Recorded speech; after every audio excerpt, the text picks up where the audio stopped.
संविधान को बदलना चाहते हैं, खत्म करना चाहते हैं।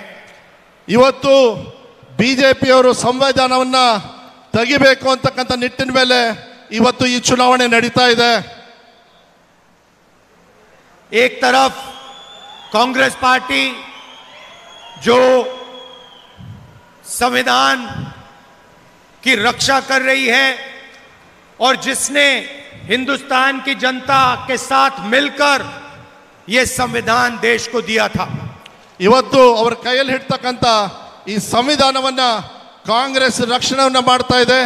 ಇವತ್ತು ಈ ಜನರು ಆ ಸಂವಿಧಾನದ ಅಡಿಯಲ್ಲಿ ನಾವೆಲ್ಲರೂ ಕೂಡ ಬದುಕ್ತಾ ಇದ್ದೀವಿ। उसमें अंबेडकर जी का भी बहुत बड़ा योगदान था। अंबेडकर जी का बड़ा योगदान था। ದಯವಿಟ್ಟು ಕ್ಷಮಿಸಬೇಕು, ಅಂಬೇಡ್ಕರ್ ಅವರಿಗೆ ನಾವು ನಿಜವಾಗ್ಲೂ ಇವತ್ತು ಧನ್ಯವಾದಗಳನ್ನು ನಾವು ಹೇಳಬೇಕಾಗ್ತದೆ। संविधान में साफ लिखा है कि हिंदुस्तान में समानता होनी चाहिए, इक्वालिटी होनी चाहिए। ಸಂವಿಧಾನದಲ್ಲಿ ಸಮಾನತೆಯನ್ನ ತರಬೇಕು ಅಂತಕ್ಕಂಥದ್ದು ಸಂವಿಧಾನದಲ್ಲಿ ಬರೆದಿದೆ। और इस संविधान में साफ लिखा है कि रिजर्वेशन होना चाहिए। ಈ ಸಂವಿಧಾನದಲ್ಲಿ ರಿಸರ್ವೇಶನ್ ಬೇಕು ಅಂತ ಹೇಳಿ ಆಗ್ಲೇ OBCಗೆ SC STಗೆ ಬರೆದಿಟ್ಟಿದ್ದಾರೆ। और इन दो चीजों को बीजेपी मिटाने की कोशिश कर रही है। वो नहीं चाहते कि रिजर्वेशन हो और वो संविधान को जड़ से उठाकर फेंकना चाहते हैं, खत्म करना चाहते हैं। ಈ ಎರಡು ವಿಚಾರಗಳನ್ನ ಬಿಜೆಪಿಯವರು ತೆಗೆದು ಹಾಕಬೇಕು, ಕಿತ್ತು ಹಾಕಬೇಕು ಅಂತ ಇದ್ದಾರೆ। ಅದನ್ನ ರಕ್ಷಣೆ ಮಾಡತಕ್ಕಂಥ ಕೆಲಸ ನಮ್ದಿದೆ। कुछ दिन पहले उनके नेशनल प्रेसिडेंट ने इंटरव्यू में कहा, जो भी समानता चाहता है वो नक्सलवादी है।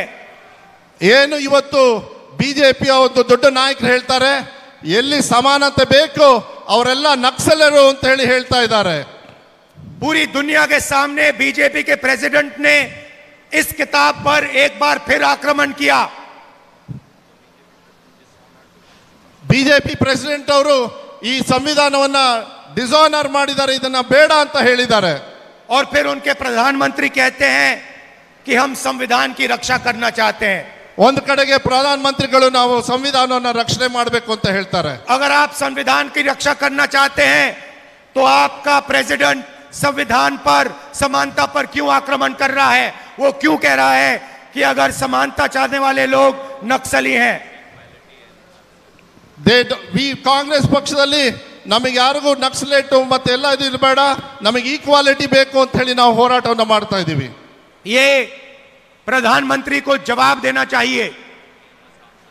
PM ಅವರು ಇದನ್ನ ಆನ್ಸರ್ ಮಾಡಬೇಕು। ಸರ್ ಓಕೆ, ಕನ್ನಡದಲ್ಲಿ ನೀವು ಮಾಡಿ। Okay, sorry sir.